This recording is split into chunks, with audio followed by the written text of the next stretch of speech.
మనతో పాటు మాజీ ఎమ్మెల్యే అలాగే బీజేపీ సీనియర్ నేత గువ్వల బాలరాజు ఉన్నారు. ఒకసారి తాజా రాజకీయ పరిస్థితులకు సంబంధించి ఆయనతో మాట్లాడించేటువంటి ప్రయత్నం చేద్దాం.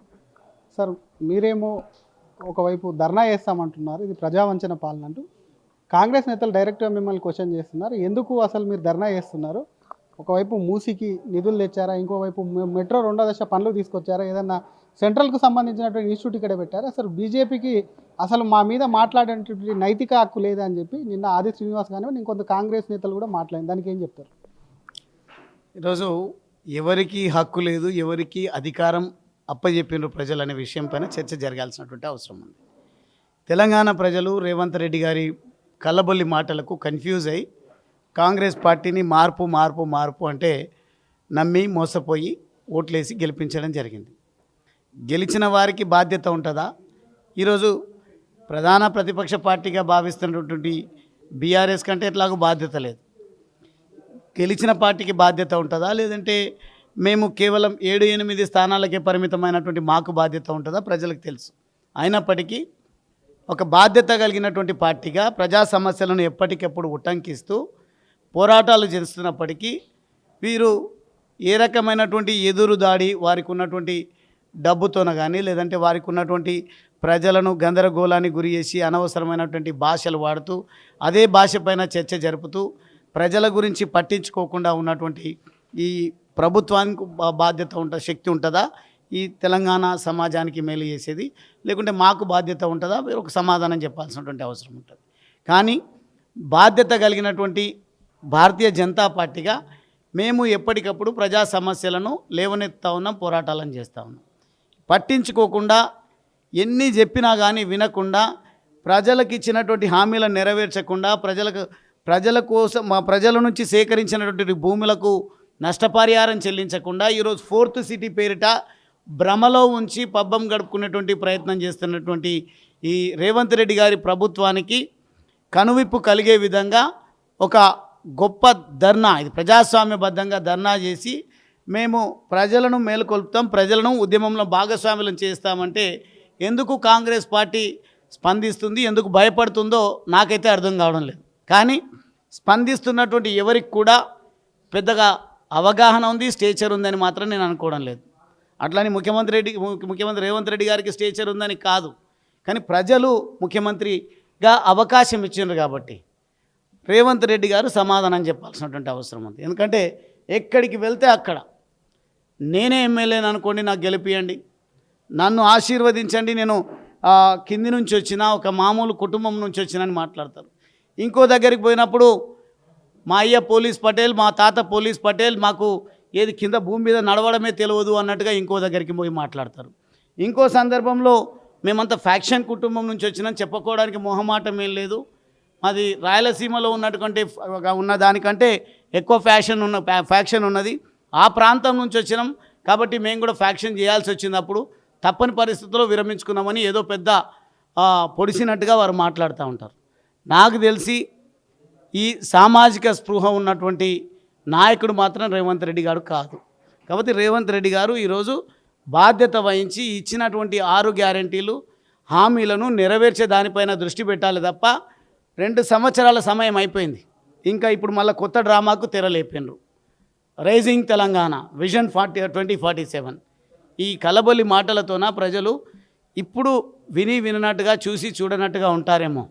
కానీ మీరు ఏదైతే ఫుట్బాల్ ఈరోజు ప్రయత్నం చేస్తూ ఉన్నారో దాన్ని ఫెమిలియర్ చేయాలని చెప్పేసి, అదే ఫుట్బాల్ లాగా ప్రజలు మిమ్మల్ని ఫుట్బాల్ ఆడుకోవడానికి ప్రిపేర్ అవుతారు 2 సంవత్సరాలు. అదే సంసిద్ధత కోసం మేము ఈ కార్యాచరణ మొదలు పెడుతున్నాం. బీజేపీ పార్టీగా మా పోరాటాలను మేము చేస్తూనే ప్రజలను కూడా మా పోరాటాలలో మద్దతుగా ఉండడం కోసం, వారికి సమస్యలను తెలియపరచడం కోసం, ఈ ప్రభుత్వ అసమర్థతను పూర్తి స్థాయిలో గడప గడపకు తీసుకుపోవడం కోసం సమాయత్తం అవుతా ఉన్నాం. మీరేమో బీఆర్ఎస్ విఫలమైంది అంటున్నారు, అంటే ఇప్పుడు జాగృతి అధ్యక్షురాలు కవిత మాట్లాడుతూ 2 పార్టీలు, అటు బీఆర్ఎస్ కానివ్వండి బీజేపీ కానివ్వండి, ప్రభుత్వాన్ని నిలదీయడం కానివ్వండి వాటికి సంబంధించి పోరాటం చేయడం విఫలమైందని చెప్పి జనం బాట పట్టి పెడుతున్నారు. బీజేపీ మీద కూడా చాలా విమర్శలు చేస్తున్నారు, బీజేపీ నేతలు కాంగ్రెస్తో కుమ్మక్కయ్యారని. కవితకు సంబంధించిన ఎపిసోడ్ను ఎలా చూస్తారు? కవిత జనం బాటను ఎట్లా చూస్తారు? కవిత గారి గురించి మాట్లాడుకోవడం ఇది అసందర్భం, అప్రస్తుతం. కేవలం ఈరోజు తప్పదు కాబట్టి ఆమె కూడా ఒక పౌరురాలు కాబట్టి ఆమె చేస్తున్నటువంటి పోరాటాల విషయంలో కూడా మనం ఆలోచించాల్సినటువంటి అవసరం ఉంది. నిజంగా మేము అనుకున్నాం మొన్న జరిగినటువంటి ఎన్నికల్లో కవిత గారు కూడా అందరికంటే ముందే అభ్యర్థిని ఖరారు చేసుకున్నట్టుగా వార్తలు వచ్చినాయి. మరోపక్క బీజేపీని ఓడించండి, అదేవిధంగా బీఆర్ఎస్ని ఓడించండి అని వారు చెప్పడం జరిగింది. అందుకే కవిత గారి ప్రణాళికలు ఏవైతే ఉన్నాయో వాటిపైన స్పష్టత లేదు. వారికి ఉందేమో మాకు తెలియదు, కానీ ప్రజలకు కానీ మాకు కానీ స్పష్టత లేదు.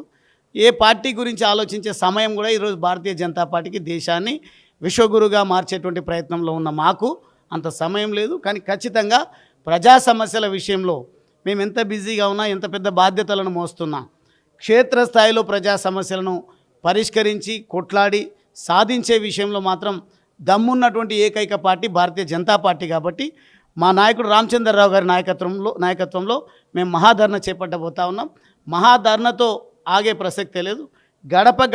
గడపకు ఈ దుర్మార్గాలు, ఈ కాంగ్రెస్ అవినీతి పాలన, పనికిరాని అసమర్థ పాలన గురించి గడపకు విస్తృతంగా ప్రచారం జరగాలంటే ఈరోజు రాష్ట్ర రాజధానిగా ఉన్నటువంటి హైదరాబాద్ కేంద్రంగా ఇందిరా పార్క్ దగ్గర ధర్నా నిర్వహించి తద్వారా మా కార్యాచరణను ప్రతి గ్రామానికి, ప్రతి గడపకు కూడా రామచంద్రరావు గారి నాయకత్వంలో మేము ముందుకు తీసుకుపోవడానికి సిద్ధమవుతాం. మీ నియోజకవర్గానికి సంబంధించి ఎన్ని గ్రామ పంచాయతీలు గెలవబోతున్నారు? ఎలా ఉంది అక్కడ పరిస్థితి? ఇప్పుడైతే 185 గ్రామ పంచాయతీలు ఉన్నాయి. అక్కడ దాదాపుగా నేను 10 సంవత్సరాల పాటు శాసనసభ్యుడిగా పనిచేసిన. బీజేపీ నాయకులు, కార్యకర్తలు దేశం, ధర్మం గురించి ఆలోచించేటువంటి నిబద్ధత కలిగినటువంటి యువకులకు రాజకీయంగా పోటీ చేయాలనే ఆలోచన ఉన్నప్పటికీ ఏ రోజు కూడా క్షేత్రస్థాయిలో పెద్దగా దృష్టి పెట్టినటువంటి సందర్భం లేదు. కానీ ఈరోజు ప్రస్తుతం విఫలమైనటువంటి ఈ కాంగ్రెస్ పార్టీ వల్ల, ప్రభుత్వం వల్ల నిజంగా డబుల్ ఇంజన్ సర్కార్ అని దృష్టి పెట్టిండ్రు. కాబట్టి మొదటిసారిగా ఈరోజు త్రిబుల్ ఇంజన్ సర్కార్ అని శంఖారావం పూరిస్తూ మా పోరాటాన్ని మొదలుపెట్టినాం. నేను అనుకుంటున్నా ఎప్పుడూ లేనంతగా అయితే అచ్చంపేటలో, అదేవిధంగా రాష్ట్ర వ్యాప్తంగా కూడా బీజేపీ స్థానిక సంస్థల్లో విజయ డంకా మోగించబోతుంది అనేది మాత్రం నాకు అర్థమవుతుంది పరిస్థితులు.